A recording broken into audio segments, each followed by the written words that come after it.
എത്തുകയാണ്. നമ്മൾ ഇന്ന് രാത്രികാലം നമ്മൾ അതിൻ്റെ കഴിഞ്ഞ ദിവസം ചിന്തിച്ച വേദഭാഗങ്ങൾ ചേർന്ന് തന്നെ ചിന്തിക്കുകയാണ്. 9 മുതൽ അതിൻ്റെ 13 വരെയുള്ള വാക്യങ്ങളാണ് നമ്മൾ ഇന്ന് രാത്രികാലം വായിക്കുവാൻ ആഗ്രഹിക്കുന്നത്. 9 മുതൽ 13 വരെയുള്ള വാക്യങ്ങൾ ഞാനത് വായിക്കാം. എബ്രായ ലേഖനം ഹീബ്രൂസ് ചാപ്റ്റർ 4, എബ്രായ ലേഖനം 4-ാം അധ്യായത്തിൻ്റെ 9 മുതൽ 13 വരെയുള്ള വാക്യങ്ങൾ. ആകയാൽ ദൈവത്തിൻ്റെ ജനത്തിന് ഒരു ശബ്ബത്ത് അനുഭവം ശേഷിച്ചിരിക്കുന്നു. ദൈവം തൻ്റെ പ്രവൃത്തികളിൽ നിന്ന് എന്ന പോലെ അവൻ്റെ സ്വസ്ഥതയിൽ പ്രവേശിച്ചവൻ താനും തൻ്റെ പ്രവൃത്തികളിൽ നിന്ന് നിവൃത്തനായി തീർന്നു. അതുകൊണ്ട് ആരും അനുസരണക്കേടിൻ്റെ സമദൃഷ്ടാന്തത്തിനൊത്തവണ്ണം വീഴാതിരിക്കേണ്ടതിന് നാം ആ സ്വസ്ഥതയിൽ പ്രവേശിപ്പാൻ ഉത്സാഹിക്കുക. ദൈവത്തിൻ്റെ വചനം ജീവനും ചൈതന്യവുമുള്ളതായി ഇരുവായ്ത്തലയുള്ള ഏത് വാളിനേക്കാളും മൂർച്ചയേറിയതും പ്രാണനെയും ആത്മാവിനെയും സന്ധിമഞ്ചകളെയും വേർപിടിക്കും വരെ തുളച്ചു ചെല്ലുന്നതും ഹൃദയത്തിൻ്റെ ചിന്തനങ്ങളെയും ഭാവനങ്ങളെയും വിവേചിക്കുന്നതുമാകുന്നു. അവന് മറഞ്ഞിരിക്കുന്ന ഒരു സൃഷ്ടിയുമില്ല. സകലവും അവൻ്റെ കണ്ണിന് നഗ്നവും മലർന്നതുമായി കിടക്കുന്നു. അവനുമായിട്ടാകുന്നു നമുക്ക് കാര്യമുള്ളത്. നമ്മൾ കഴിഞ്ഞ ദിവസങ്ങളിൽ ഇതിൻ്റെ സ്വസ്ഥത എന്നുള്ള വിഷയത്തെപ്പറ്റി കഴിഞ്ഞ ദിവസങ്ങളിൽ നമ്മൾ പഠിച്ചുകൊണ്ടിരിക്കുകയായിരുന്നു. അതിനിടയ്ക്ക് ചില ആൾക്കാർ സംശയമൊക്കെ ചോദിച്ചു. എനിക്ക് സന്തോഷമുണ്ട് കാര്യങ്ങൾ എങ്ങനെയാണെന്നുള്ളത്. എന്നാൽ അതുകൊണ്ട് അതിനകത്തൊന്ന് ഇച്ചിരൂടെ വിഷയമായിട്ട് ഞാൻ പറയാം. ഞാൻ ഈ വിഷയങ്ങൾ പഠിക്കുമ്പോൾ ഞാൻ റെഫർ ചെയ്യുമ്പോൾ പല ബുക്കുകൾ റെഫർ ചെയ്യുമ്പോഴും എനിക്ക് ദൈവത്തിൻ്റെ ആത്മാവ് തന്ന ചിന്തകളാണ് ഞാൻ ഈ പറയുന്നത്. ഇപ്പം അതിനകത്ത് വലിയ തിയോളജിക്കലായിട്ട് വലിയ കാര്യങ്ങൾ നിങ്ങൾ ചിലപ്പം നോക്കുമ്പോൾ കാണണമെന്നില്ല. എങ്കിലും ഞാനത് നമുക്ക് മനസ്സിലാക്കാവുന്ന നിലയിൽ എത്രത്തോളം സിമ്പിളായിട്ട് അത് പഠിപ്പിക്കാമോ ആ നിലയിലാണ് ഞാൻ പഠിപ്പിക്കുവാനായിട്ട് ആഗ്രഹിക്കുന്നത്. നമ്മൾ കഴിഞ്ഞ ക്ലാസ്സിൽ ഞാൻ പറഞ്ഞപ്പോൾ നിങ്ങൾ ഓർക്കുന്നുണ്ടെന്ന് വിശ്വസിക്കുകയാണ്. നമ്മൾ ഈ 2 സ്വസ്ഥത നമ്മൾ ഈ 3ഉം 4ഉം അധ്യായങ്ങളിൽ നമ്മൾ കണ്ടു. അതിന് പഴയ നിയമത്തിൽ 2 നിഴലുകളും ഉണ്ടായിരുന്നു. ഞാനത് പറഞ്ഞ് നിങ്ങൾക്ക് ഓർമ്മയുണ്ടെന്ന് വിശ്വസിക്കുന്നു. എന്നാൽ ഈ റെസ്റ്റ് എന്നുള്ളത് പഴയ നിയമത്തിൽ ഉൽപ്പത്തി പുസ്തകം തൊട്ട് ഈ സ്വസ്ഥത റെസ്റ്റ് എന്നുള്ള വിഷയം ദൈവത്തിൻ്റെ ആത്മാവ് പഠിപ്പിക്കുന്ന വിഷയമാണ്. അത് നമ്മൾ വായിക്കുമ്പോൾ പുതിയ നിയമത്തിലേക്ക് വരുമ്പോഴും ഇതേ റെസ്റ്റ് കാണാം. അത് തന്നെയാണ് എബ്രായ ലേഖനത്തിൽ നമ്മളും പഠിച്ചുകൊണ്ടിരിക്കുന്ന സ്വസ്ഥത എന്നുള്ള വിഷയം എന്ന് പറയുന്നത്. ഞാൻ പറഞ്ഞപ്പോൾ പഴയ നിയമത്തിൽ ഞാനത് മനസ്സിലാക്കാൻ വേണ്ടി 2 കാര്യങ്ങൾ സിമ്പിളായിട്ട് പറഞ്ഞിരുന്നു. ഞാൻ ഒന്നുകൂടെ ആ വിഷയം ഒന്നുകൂടെ പറഞ്ഞ് ഇന്ന് ജസ്റ്റ് കൺക്ലൂഡ് ചെയ്യാൻ ആഗ്രഹിക്കുകയാണ്. ഞാൻ പഴയ നിയമത്തിൽ നമ്മൾ പറഞ്ഞപ്പോൾ ഈ റെസ്റ്റ് എന്നുള്ള വാക്ക് ഞാൻ കഴിഞ്ഞ ക്ലാസ്സിൽ പറഞ്ഞതാണ്. ഒന്നുകൂടെ ഞാനതൊന്ന് ആവർത്തിക്കുന്നുള്ളതേ ഉള്ളൂ. റെസ്റ്റ് എന്നുള്ളത് ഉൽപ്പത്തി പുസ്തകം 2-ാം അധ്യായത്തിൻ്റെ 1-2 വാക്യങ്ങളാണ് നമ്മൾ ആദ്യം കാണുന്നത്. എന്നാൽ 1, 2, 3 അധ്യായങ്ങൾ വായിക്കുമ്പോൾ അവിടെ നമുക്ക് 2 റെസ്റ്റുകൾ കാണാം, 2 സ്വസ്ഥതകൾ നമ്മൾ കാണാമെന്ന് ഞാൻ പറഞ്ഞിരുന്നു. നിങ്ങളതൊന്ന് ഓർത്തിരിക്കാൻ വേണ്ടിയാ. നമ്മൾ അവിടെ പറയുന്ന സ്വസ്ഥത മനസ്സിലാക്കുകയാണെങ്കിൽ നമുക്ക് പിന്നീട് ഈ സ്വസ്ഥതയെപ്പറ്റി ദൈവത്തിൻ്റെ വചനം പറയുന്നത് മനസ്സിലാക്കാൻ സാധിക്കത്തുള്ളൂ. അതുകൊണ്ടാണ് ഞാനത് എടുത്തു പറഞ്ഞത്. ഒന്ന്, നമ്മൾ പഠിച്ച സ്വസ്ഥത എന്ന് പറയുന്നത് ആദമും ഹവ്വയും അവര് എൻ്റർ ചെയ്തൊരു സ്വസ്ഥത. അതായത് സകല സൃഷ്ടികളും തീർത്തതിന് ശേഷം ദൈവം എല്ലാം നല്ലതെന്ന് കണ്ടതിന് ശേഷം മനുഷ്യനെ ആ ദൈവത്തിൻ്റെ പരിപൂർണമായ ഫിനിഷ്ഡ് വർക്കിലേക്ക് മനുഷ്യൻ എൻ്റർ ചെയ്ത ഒരു സ്വസ്ഥത. ഞാനത് കഴിഞ്ഞ ക്ലാസ്സിൽ ഞാനത് പറഞ്ഞിരുന്നു. അത് ഒരു എന്ന് പറഞ്ഞാൽ നമുക്ക് വേറെ നിലയിൽ പറഞ്ഞു കഴിഞ്ഞാൽ അവർക്കെല്ലാം കരുതപ്പെട്ടിരുന്നു, എല്ലാ പ്രൊവിഷനും ദൈവം ഉണ്ടാക്കി കൊടുത്തിരുന്നു എന്നുള്ള ഒരു റെസ്റ്റ്. അതെന്ന് പറഞ്ഞാൽ നമുക്കൊരു വിധത്തിൽ പറയാം ആദമും ഹവ്വയും എൻ്റർ ചെയ്ത ഒരു റെസ്റ്റ്. ഞാൻ നിങ്ങൾ എല്ലാവരും ഓർക്കുന്നുണ്ടെന്ന് വിശ്വസിക്കുകയാണ്. ഞാനതൊന്നുകൂടെ ഒന്ന് പറഞ്ഞു പോകുന്നുള്ളേ ഉള്ളൂ. രണ്ടാമത് നമ്മൾ വായിച്ചത് ദൈവത്തിൻ്റെ സ്വസ്ഥത. അത് 2-ാം അധ്യായത്തിൻ്റെ ഉൽപ്പത്തി പുസ്തകം 2-ന്റെ 1-2 വായിച്ചത് ദൈവം തൻ്റെ സകല പ്രവൃത്തികളിൽ നിന്നും നിവർത്തനായി എന്ന് മലയാളത്തിൽ എഴുതിയിരിക്കുന്നു. സ്വസ്ഥനായി എന്ന് ട്രാൻസ്ലേഷൻ ഉണ്ട്. ഈ റെസ്റ്റ് എടുത്തെന്ന് ഇംഗ്ലീഷിൽ നമ്മൾ കാണാൻ സാധിക്കും. രണ്ടാമത്തേത് അന്നേരം 1 ആദമിൻ്റെ ഹവ്വയുടെ സ്വസ്ഥത. അതെന്ന് പറയുന്നത് അവർക്ക് പ്രൊവിഷൻസ് നൽകുന്ന ദൈവം സകലതും സൃഷ്ടിച്ചതിൻ്റെ സ്വസ്ഥത. രണ്ടാമത് ദൈവത്തിൻ്റെ സ്വസ്ഥത. ഇതിന് 2 നിഴലുകൾ നമ്മൾ പഴയ നിയമത്തിൽ പറഞ്ഞിരുന്നു. ഞാൻ ചുരുക്കമായിട്ട് പെട്ടെന്ന് പറഞ്ഞു പോവുകയാണ്. പഴയ നിയമത്തിൽ ദൈവം സ്വസ്ഥതയോടനുബന്ധിച്ച് 2 കാര്യങ്ങൾ നമ്മൾ കണ്ടു. ഒന്ന്, ആദ്യം നമ്മൾ കാണുന്നത് ശബ്ബത്ത് ദിനം അവർക്ക് കൊടുത്തിട്ട് നമ്മളത് ഞാൻ വായിച്ചതാ കഴിഞ്ഞ ക്ലാസ്സിൽ വിശദമായിട്ട് പഠിപ്പിച്ചതായതുകൊണ്ട് ഞാൻ ഇന്ന് കേൾക്കുന്നവർക്ക് വേണ്ടി സൂചിപ്പിച്ചു പോകുന്നതേ ഉള്ളൂ. ശബ്ബത്ത് നാളിനെ പറ്റി ഒരു അവർക്കൊരു കൽപ്പന കൊടുക്കുന്നു. ശബത്ത് നാളെന്ന് പറയുന്നത് ദൈവം തൻ്റെ പ്രവൃത്തികളിൽ നിന്ന് സ്വസ്ഥനായതുപോലെ അവർ സ്വസ്ഥനാകണമെന്നും പറഞ്ഞ് നമ്മൾ ആ വാക്യങ്ങളൊക്കെ നമ്മൾ കഴിഞ്ഞ ക്ലാസ്സിൽ പഠിച്ചതാണ്.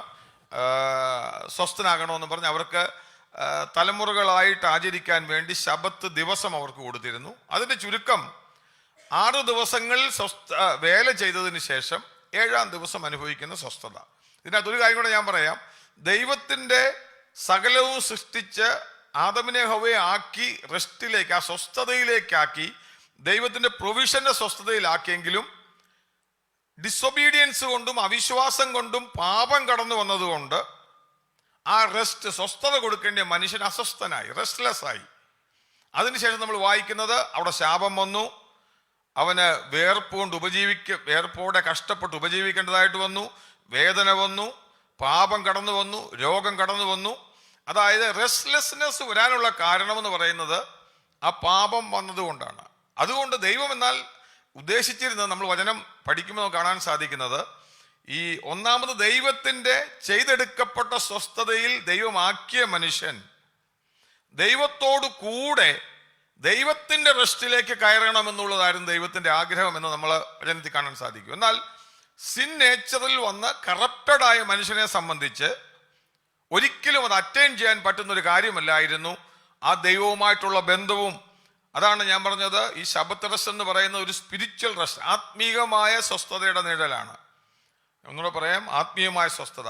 അന്നേരം അതെന്ന് പറഞ്ഞു കഴിഞ്ഞാൽ അവർ 7-ാം ദിവസം സകല പ്രവൃത്തികളിൽ നിന്നും സ്വസ്ഥമായി അവർക്ക് ദൈവത്തോടു കൂടെ നിൽക്കുന്ന ഒരു സ്വസ്ഥതയെ സൂചിപ്പിക്കുന്നതായിരുന്നു. ദൈവവുമായിട്ട് ചേർന്നിരുന്ന് ദൈവത്തിൻ്റെ പ്രൊവിഷനെ ഓർത്ത് അവർ ദൈവത്തെ സ്തുതിക്കുന്ന, അല്ലെങ്കിൽ ഒരു ആത്മീയമായൊരു ബന്ധത്തിൽ ദൈവവുമായിട്ടാകുന്ന ദിവസമായിരുന്നു ശബത്ത് ദിവസം എന്ന് പറയുന്നത്.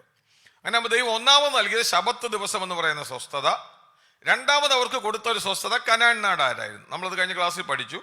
കനാൻ നാടിൻ്റെ സ്വസ്ഥത ദൈവം അവർക്ക് നൽകി. അതെന്ന് പറയുന്നത് അവര് വെച്ചിട്ടില്ലാത്ത ഭവനം, അവര്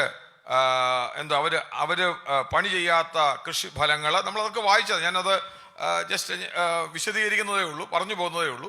അതിലേക്ക് കയറുവാൻ വേണ്ടി ദൈവം അവർക്ക് കൊടുത്ത ഒരു സ്വസ്ഥത. എന്നാൽ എന്താ വായിക്കുന്നത്? അവിടെയും നമ്മൾ കാണുന്നത് അനുസരണക്കേട് കൊണ്ടും അതുപോലെ തന്നെ അവിശ്വാസം കൊണ്ടും. ഞാൻ ഈ അവിശ്വാസം എന്ന് പറയുമ്പോൾ നിങ്ങൾ ചിന്തിക്കണം, വിശ്വാസമില്ലായ്മ എന്നുള്ളതല്ല, വിശ്വാസക്കുറവെന്നാണ് അർത്ഥമാക്കുന്നത്. ഫെയ്ത്ത്ലെസ്നെസ് കൊണ്ടും അവർക്ക് ദൈവത്തിൻ്റെ വാഗ്ദത്തമായ പ്രോമിസായ ആ ഫിസിക്കൽ റെസ്റ്റ് ആയിരുന്നത്, അതിലേക്ക് കയറാൻ പറ്റിയില്ല. എന്നാൽ ഇത് രണ്ടും നിഴലാണ്. ഞാൻ ഉൽപ്പത്തി പുസ്തകത്തിൽ നടന്നതിൻ്റെ നിഴലായിട്ട് ഞാൻ പറഞ്ഞു, പഴയ നിയമത്തിൽ പല കാര്യങ്ങളും നിഴലായിട്ട് ദൈവം കൽപ്പിച്ചത് അതിൻ്റെ പൂർണ്ണത പുതിയ നിയമത്തിലുള്ളത് കൊണ്ടാണ്. അവർക്ക് യാഗങ്ങൾ കൊടുത്തു, അവർക്ക് പല കാര്യങ്ങൾ കൊടുത്തു. അതിൻ്റെ എല്ലാ പൂർണ്ണത എന്ന് പറയുന്നത് പുതിയ നിയമത്തിലാണ്. എബ്രായ ലേഖനം 10-ാം അധ്യായത്തിൽ നമ്മൾ പഠിക്കുമ്പോൾ അതെല്ലാം സാക്ഷാൽ സ്വരൂപമല്ല, നിഴലാണെന്ന് നമ്മൾ വായിക്കുന്നുണ്ട്. അങ്ങനെ ആവുമ്പോൾ ഈ യഥാർത്ഥ അവർക്ക് കൊടുത്ത റെസ്റ്റിലേക്ക് പുതിയ നിയമത്തിലേക്ക് വരും മനുഷ്യനും കയറാൻ പറ്റുമെന്നുള്ള, പുതിയ നിയമ വിശ്വാസി കയറാൻ പറ്റുമെന്നുള്ളതാണ് നമ്മൾ എബ്രായ ലേഖനത്തിൽ കണ്ടത്. അതിൻ്റെ കാരണം എന്താണ്?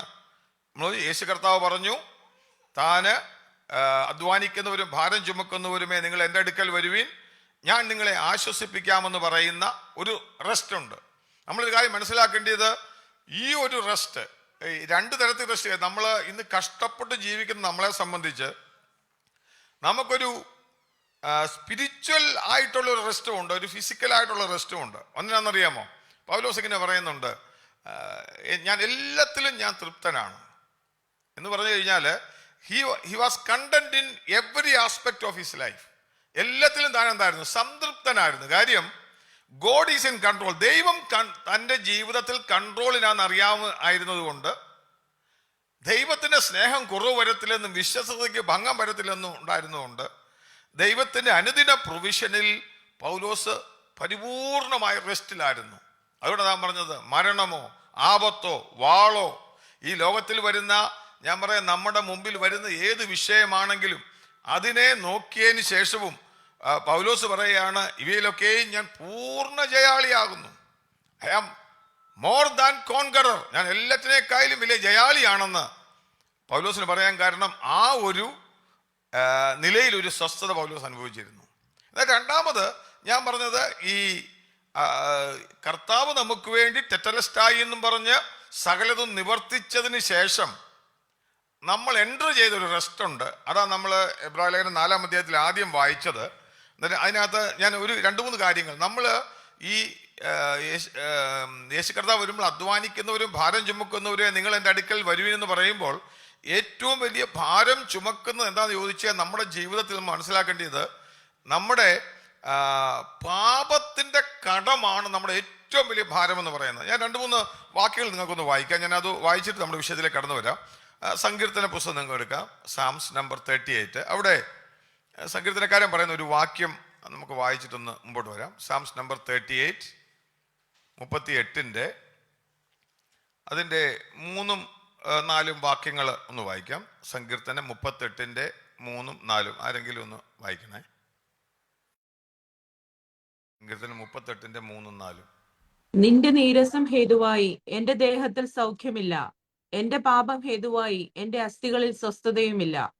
എന്റെ അകൃത്യങ്ങൾ എന്റെ തലയ്ക്ക് മീതെ കവിഞ്ഞിരിക്കുന്നു, ഭാരമുള്ള ചുവട് പോലെ അവ എനിക്ക് അതിഘനമായിരിക്കുന്നു. മതി. നമ്മൾ ഈ ഭാഗത്ത് വായിച്ചത് നമുക്ക് കാണാൻ സാധിക്കും, എൻ്റെ അസ്ഥികൾക്കൊരു സ്വസ്ഥതയുമില്ല, ഐ ഹാവ് നോ റെസ്റ്റ് എന്ന് താൻ പറയുന്നത്. എന്തുകൊണ്ടാ? അകൃത്യങ്ങൾ തലയ്ക്ക് മീതെ ഭാരമുള്ള ചുമട് പോലെ എന്ന് പറഞ്ഞാൽ, ഞാൻ പറഞ്ഞതിന് ചുരുക്കം, ഒരു വലിയ സ്വസ്ഥതയില്ലായ്മ. യഥാർത്ഥത്തിൽ പാപം ഒരു ലോകമനുഷ്യനെ സംബന്ധിച്ച് അവൻ വലിയ ഭാരം വഹിക്കുന്ന പോലെ അവൻ്റെ ജീവിതത്തിൽ. നമ്മൾ കഴിഞ്ഞ ഒരിക്കൽ നമ്മൾ ചിന്തിച്ചപ്പോൾ 32-ാം സങ്കീർത്തനത്തിൽ ദാവീദിൻ്റെ അനുഭവം നമ്മൾ വിവരിക്കുമ്പോൾ അവിടെ നമ്മൾ വായിക്കുന്നുണ്ട്. അതിൻ്റെ 3-4 വാക്യങ്ങൾ ഞാൻ വായിക്കാം. ഞാൻ മിണ്ടാതിരുന്നപ്പോൾ നിത്യമായ ഞരക്കത്താൽ എൻ്റെ അസ്ഥികൾ ക്ഷയിച്ചുപോയി, രാവും പകലും നിന്റെ കൈ എൻ്റെ മേൽ ഭാരമായിരുന്നു.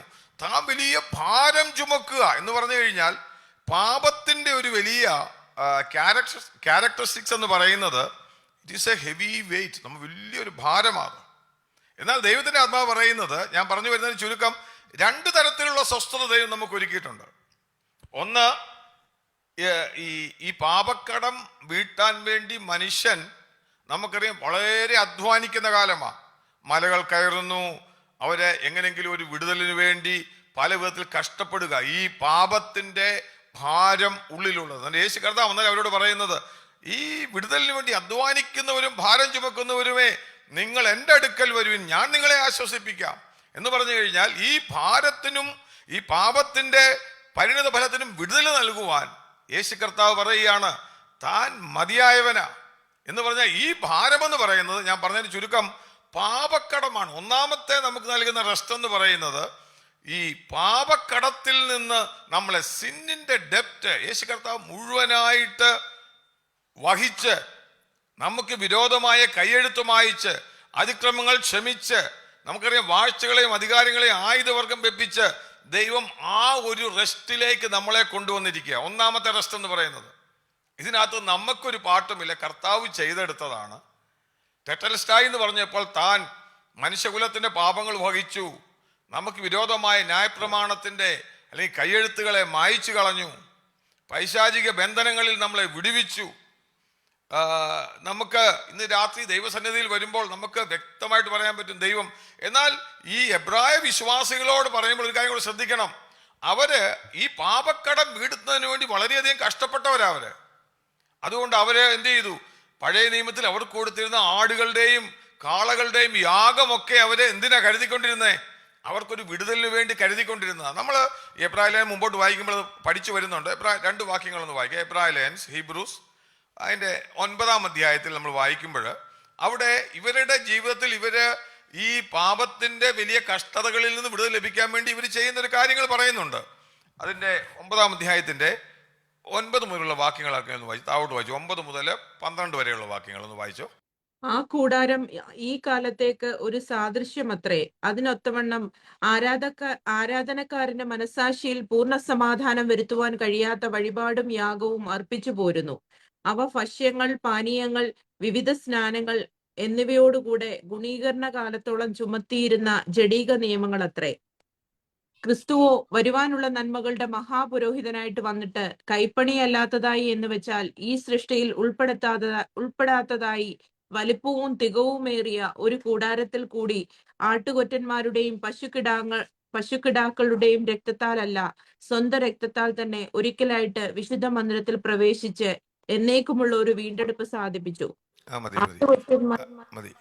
ഇവിടെ നമുക്ക് കാണാൻ സാധിക്കുന്ന, ഞാനത് ജസ്റ്റ് വായിപ്പിച്ചത്, ഈ യഹൂദ നമുക്ക് ഈ എബ്രായ വിശ്വാസികൾക്ക് ലേഖനം എഴുതുമ്പോൾ അവരോട് പറയുന്നൊരു കാര്യം എന്ന് വെച്ചാൽ, നിങ്ങളുടെ മനസ്സാക്ഷിയിൽ ഒരിക്കലും സമാധാനം വരുത്താൻ, സന്തോഷം വരുത്തുവാൻ സാധിക്കാത്ത, എന്നുവെച്ചാൽ പൂർണ്ണമായ ഒരു റെസ്റ്റിലേക്ക് അവരെ കൊണ്ടുവരുവാൻ സാധിക്കാത്ത യാഗങ്ങൾ അവരുടെ പാപത്തിന്റെ പരിഹാരത്തിനായിട്ട് അർപ്പിച്ചു പോരുകാരും. നമ്മളങ്ങനെ വായിച്ചത്.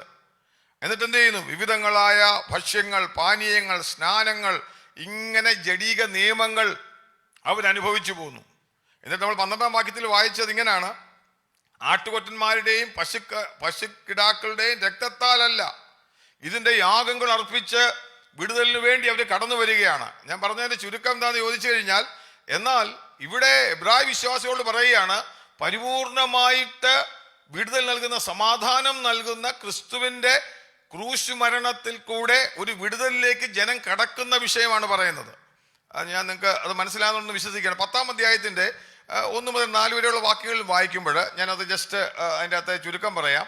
എന്നിട്ട് നമ്മൾ വായിക്കുന്നത് അതിൻ്റെ 4-ാം വാക്യത്തിൽ ഇങ്ങനെയാണ് വായിക്കുന്നത്: കാളകളുടെയും ആട്ടുകൊറ്റന്മാരുടെ രക്തത്തിന് പാപങ്ങളെ നീക്കുവാൻ കഴിയുന്നതല്ല. എന്നിട്ട് അതിൻ്റെ 1-ാം വാക്യം നമ്മൾ വായിക്കുന്നത് ജസ്റ്റ് അതൊരു നിഴല് മാത്രമായിരുന്നു, സ്വരൂപമല്ല.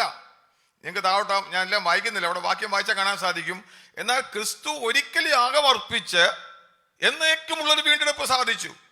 ചുരുക്കത്തിൽ പറഞ്ഞാൽ, you are entering into a rest. നിങ്ങൾ ഈ വർഷങ്ങൾ തോറും, അത് ഇടയ്ക്കിങ്ങനെ പറയുന്നുണ്ട്, ഇടയ്ക്കിടയ്ക്ക് മനസാക്ഷിയിൽ ഇങ്ങനെ കുറ്റബോധം വരുന്നത് കൊണ്ട് അവരെ എപ്പോഴും ആ ഒരു പീസിലേക്ക്, ആ സമാധാനത്തിലേക്ക്, അല്ലെങ്കിൽ അവർക്ക് ഒരു റെസ്റ്റിലേക്ക് വരാൻ സാധിക്കത്തില്ലായിരുന്നു. എന്നാൽ ഇവിടെ നമ്മൾ 4-ാം അധ്യായത്തിലേക്ക് കടന്നു വരുമ്പോൾ അവരോട് പറയുകയാണ്, ശരിക്കും എബ്രായ ലേഖനം നമ്മളറിയാം ക്രിസ്തുവിൻ്റെ വലിപ്പത്തെ കാണിക്കാൻ വേണ്ടി എഴുതിയതാണ്. അങ്ങനെ ആകുമ്പം ഈ റെസ്റ്റിന്റെ 1-ാമത്തെ ഭാഗം 4-ാം അധ്യായത്തിൽ നമ്മൾ വായിച്ചത്, അതിന്റെ 3-ാം വാക്യം തുടങ്ങും നമ്മളിങ്ങനെ ആയിരുന്നു വായിച്ചത്: ഇത് വിശ്വസിച്ചവരായ നാമല്ലോ ആ സ്വസ്ഥതയിൽ പ്രവേശിക്കുന്നത്. അതായത് ഈ നമുക്ക് വേണ്ടി ദൈവം ചെയ്തെടുത്ത പ്രവൃത്തിയുടെ മുഴുവനായിട്ടുള്ള റെസ്റ്റ് എന്ന് പറയുന്നത് നമ്മൾ എങ്ങനെ എൻ്റർ ചെയ്യും? നമ്മൾ വിശ്വാസത്തോടെ അതിലേക്ക് നമ്മൾ എൻ്റർ ചെയ്യുകയാണ്. ഇത്രയും പറയാൻ വേണ്ടി ഈ ഭാഗം പറഞ്ഞത്. അതായത് നമുക്ക് വിരോധമായ കൈയെഴുത്ത് മായിച്ച്, നമ്മുടെ അതിക്രമങ്ങൾ ക്ഷമിച്ച്, നമ്മുടെ പാപത്തിന്റെ കടങ്ങളെല്ലാം വീട്ടിക്കഴിഞ്ഞ്, ഞാൻ പറയാം, യഥാർത്ഥത്തിൽ വിശ്വാസത്തോടെ കടന്നു വരുന്ന ഒരു വ്യക്തിയെ സംബന്ധിച്ച് അവന്റെ ഉള്ളിൽ പരിശുദ്ധാത്മാവ് ഒരു ബോധ്യം നൽകും: ഞാൻ ദൈവത്തിന്റെ മകനാണ്, ദൈവത്തിന്റെ ആത്മാവ് എന്നിൽ വസിക്കുന്നതാണ്. ആ ഒരു പീസ് എന്ന് പറയുന്നത് ഞാൻ പറഞ്ഞ ലോക മനുഷ്യന് മനസ്സിലാക്കാൻ വയ്യാത്തൊരു സമാധാനവും ഒരു റെസ്റ്റും ദൈവമകന് നൽകും. അതാരാ പ്രവേശിക്കുന്നത്? വിശ്വാസത്താൽ. ഞാൻ പറഞ്ഞു 4-ാം അധ്യായത്തിന്റെ 3-ാം വാക്യത്തിന്റെ ആദ്യത്തെ ഭാഗമാണ്. അതിനുശേഷം നമ്മൾ വായിച്ച കാര്യം, അത് കഴിഞ്ഞ ക്ലാസ്സിൽ നമ്മൾ ചിന്തിച്ചതാണ്. പെട്ടെന്ന് ഞാൻ പറഞ്ഞു ഇതിനകത്ത് 2 റെസ്റ്റ് ഉണ്ട്, കേട്ടിട്ടില്ലാത്തവർക്ക് വേണ്ടിയാണ്. ഈ 3-ാം അധ്യായത്തിന്റെ 8 മുതൽ 4-ാം അധ്യായത്തിന്റെ 3-ാം വാക്യത്തിന് ആദ്യം വരെ കനാൻ റെസ്റ്റിനെ പറ്റിയാണ് പറഞ്ഞുകൊണ്ടിരിക്കുന്നത്. അതെന്ന് പറയുന്നത് ദൈവം ചെയ്തെടുത്ത റെസ്റ്റിലേക്ക്, അല്ലെങ്കിൽ ദൈവത്തിന്റെ ടെറ്റലസ്റ്റായി എന്ന് പറയുന്ന, അല്ലെങ്കിൽ ആദമും ഹൗവയും കയറിയ ഒരു റെസ്റ്റ്, അല്ലെങ്കിൽ കനാൻ നാടിന്റെ ഒരു റെസ്റ്റ്, അതിന് തുല്യമായിട്ടുള്ള ഒരു സമാധാനത്തെ പറ്റി പറയുന്നത്. വിശ്വസിക്കുന്നവരായ നാമല്ലോ കയറുന്നത്. പക്ഷെ ഒരു കാര്യം ശ്രദ്ധിക്കണം, ഇവിടെ 2ഇടത്തും വാർണിങ്സ് ഉണ്ട് കേട്ടോ. ഞാൻ പിന്നെ അടുത്ത് വരുമ്പോൾ ഞാൻ പറഞ്ഞു തരാം.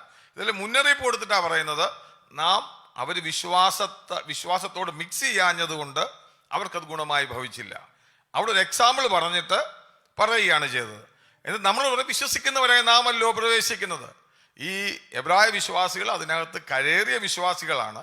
അവരോട് പറയാം, നമ്മൾ അങ്ങനെയാണ് കയറുന്നത്. ഞാൻ നേരത്തെ പറഞ്ഞ പോലെ ഈ വിശ്വാസം എന്ന് പറയുന്നത് നമ്മൾ പലപ്പോഴും തെറ്റിദ്ധരിക്കുന്ന പോലെ ഒരിക്കൽ വിശ്വസിച്ചു അതുകൊണ്ട് അവസാനിക്കുന്നതല്ല. കഴിഞ്ഞ ദിവസം ഉദാഹരണം ഞാൻ പറഞ്ഞ പോലെ വലിയൊരു മാളിന്റെ എൻട്രൻസ് കയറുന്ന പോലെ കയറിയതേ ഉള്ളൂ. വിശ്വാസത്തിൽ വളരുന്നതനുസരിച്ച് നമ്മൾ എന്ത് ചെയ്യുന്നറിയാമോ? ഈ സ്വസ്ഥതയുടെ ഒരു ഭാഗത്തു നിന്ന് മറ്റൊരു ഭാഗത്തേക്ക് പോവുകയാണ്. റോമാലേഖനത്തിൽ പൗലോസ് പറയുമ്പോൾ വിശ്വാസത്തിൽ തുടങ്ങി വിശ്വാസത്തിൽ അവസാനിക്കുന്നതാണ് ക്രിസ്തീയ ജീവിതം എന്ന് പറയുന്നത്. 1-ാം അധ്യായത്തിന്റെ 18-ാം വാക്യം നമ്മളോട് വായിക്കുന്നുണ്ട്. വിശ്വാസത്തെ പറ്റി പറയുമ്പോൾ, എൻ്റെ നീതിമാൻ വിശ്വാസത്തിൽ ജീവിക്കുമെന്ന് പറഞ്ഞതിന് ശേഷം അടുത്ത് പറയുന്നത് വിശ്വാസത്തിൽ തുടങ്ങി. വിശ്വാസം എന്ന് പറഞ്ഞാൽ, വിശ്വാസം എന്ന് പറയുന്നത് ഒരു 1 ടൈം ഇൻസിഡന്റ് അല്ല, അതിനൊരു പ്രസന്റ് കണ്ടിന്യൂസ് ടെൻസിന്റെ ഒരു ആസ്പെക്ട് ഉണ്ട്.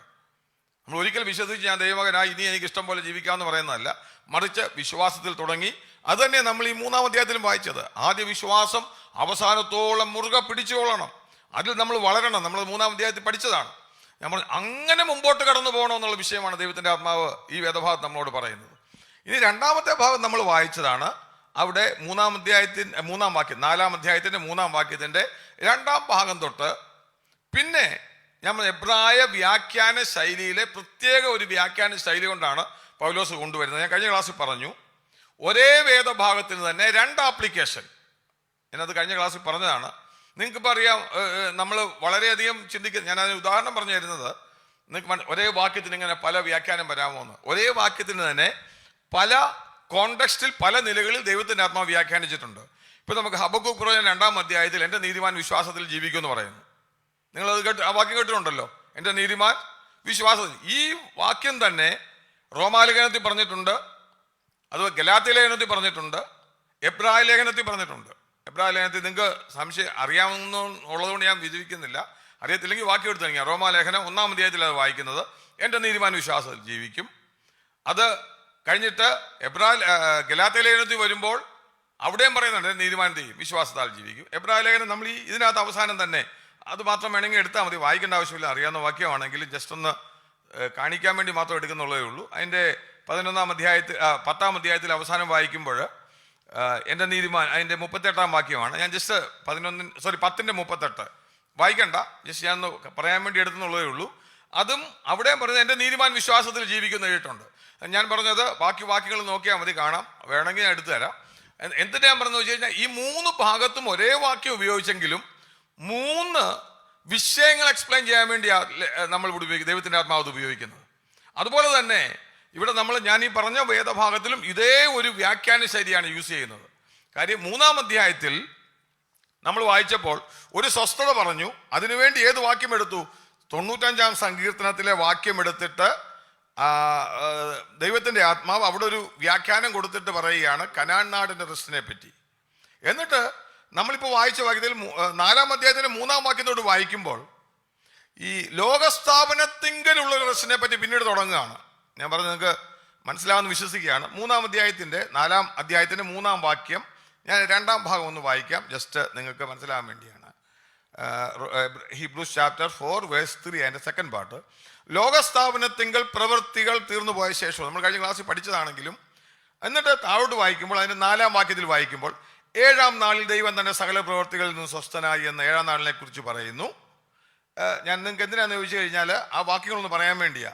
എന്നിട്ട് അതിൻ്റെ 10-ാം വാക്യത്തിൽ വായിക്കുമ്പോൾ ദൈവം തന്റെ പ്രവർത്തികളിൽ നിന്നെന്ന പോലെ അവൻ്റെ സ്വസ്ഥതയിൽ പ്രവേശിച്ചവൻ താനും തന്റെ പ്രവർത്തികളിൽ നിന്ന് സ്വസ്ഥനായി തീർന്നു.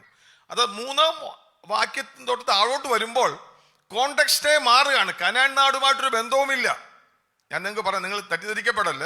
ഇവിടെ ദൈവത്തിൻ്റെ ആത്മാവ് പറയുന്ന സ്വസ്ഥത എന്ന് പറയുന്നത് ദൈവം തന്റെ പ്രവർത്തികളിൽ നിന്ന് സ്വസ്ഥമായ സ്വസ്ഥതയാണ്. നിങ്ങൾക്ക് മനസ്സിലാകുന്നുണ്ടോ? എന്ന് പറഞ്ഞു കഴിഞ്ഞാൽ ഇവിടെ 7-ാം നാളിൽ ദൈവം തന്റെ പ്രവർത്തികളിൽ നിന്ന് സ്വസ്ഥനായി.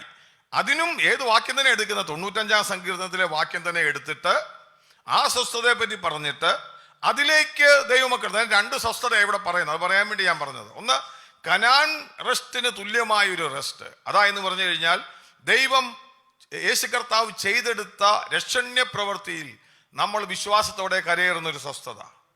2-ാമത്തെ സ്വസ്ഥത എന്ന് പറയുന്നത് ദൈവം, നമ്മൾ ഈ 3 മുതൽ 8 വരെയുള്ള വാക്യങ്ങൾ കഴിഞ്ഞ ക്ലാസ്സിൽ നമ്മൾ പഠിച്ചതാ. അതുകൊണ്ട് ഞാൻ പിന്നെ ജസ്റ്റ് അതൊന്ന് സംശയം തീർക്കാൻ വേണ്ടി എക്സ്പ്ലെയിൻ ചെയ്തെന്നുള്ളേ ഉള്ളൂ ഇത്രയും വിശദമായിട്ട്. അവിടെ ബാക്കിയുള്ള ഭാഗങ്ങൾ വായിക്കുമ്പോൾ യോശുവ സ്വസ്ഥത വരുത്തിയില്ലെന്നും ഒക്കെ പറയുമ്പോൾ എല്ലാം ഏത് സ്വസ്ഥതയിലേക്ക് കൊണ്ടുപോവുകയാണ്? വീണ്ടും വ്യാഖ്യാനിച്ച് ദൈവം സ്വസ്ഥമായ സ്വസ്ഥതയിലേക്ക് കൊണ്ടുപോവുകയാണ്. ആ സ്വസ്ഥത എന്താണെന്നൊരു ചോദ്യം വരും. ഞാൻ ഒരു കാര്യം കൂടെ പറയാം. പഴയ നിയമത്തിലെ വിശുദ്ധന്മാർക്ക് ദൈവം കൽപ്പിച്ചിരുന്ന ഈ സ്വസ്ഥതയിൽ പ്രവേശിക്കാൻ സാധിച്ചില്ല. കാരണം എന്താണെന്ന് ചോദിച്ചു കഴിഞ്ഞാൽ സിൻ കറപ്റ്റഡ് ആയതുകൊണ്ട് അവർക്ക് നിഴലായിട്ട് കൊടുത്തതേ ഉള്ളൂ.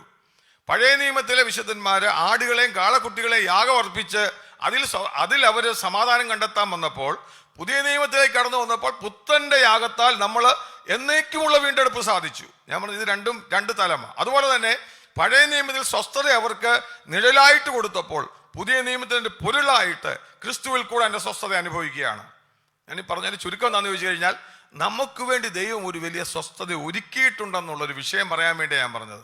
അതിലേക്ക് നമുക്ക് കരയേറാൻ പറ്റുമെന്നുള്ള ഒരു ഉറപ്പ്. ഞാൻ വചനം മനസ്സിലാക്കുമ്പോൾ മാത്രമേ നമുക്ക് അതിനകത്ത് എൻ്റർ ചെയ്യാൻ പറ്റത്തുള്ളൂ.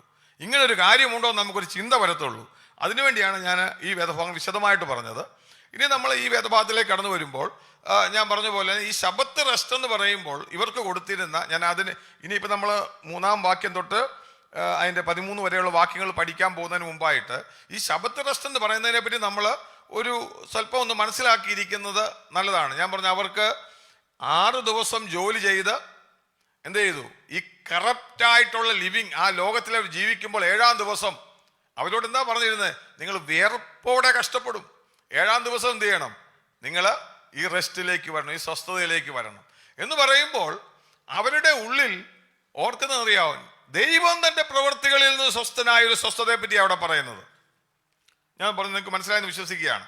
ആ ദൈവം തന്റെ സ്വസ്ഥതയിൽ ഇന്ന് നമ്മളോടും ദൈവത്തിന്റെ ആത്മാവ് പറയുന്ന ഈ ഒരു സ്വസ്ഥത ഇന്ന് രാത്രികാലം നമ്മളും അനുഭവിക്കണമെന്നുള്ളത് ദൈവത്തിന്റെ ഒരു ഹിതമാണ്.